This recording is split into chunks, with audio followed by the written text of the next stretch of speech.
ज्ञान प्रेम की सुरभित धारा, वसुधैव कुटुंबकम शिकागो तक दे आए नारा।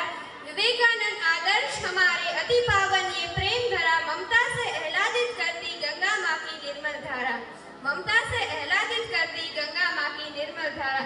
नमस्कार, सभी को स्वतंत्र दिन की हार्दिक शुभकामनाएं।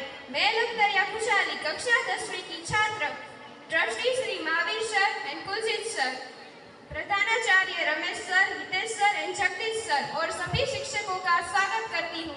आज का विषय युवाओं का नेतृत्व सतत भविष्य की ओर।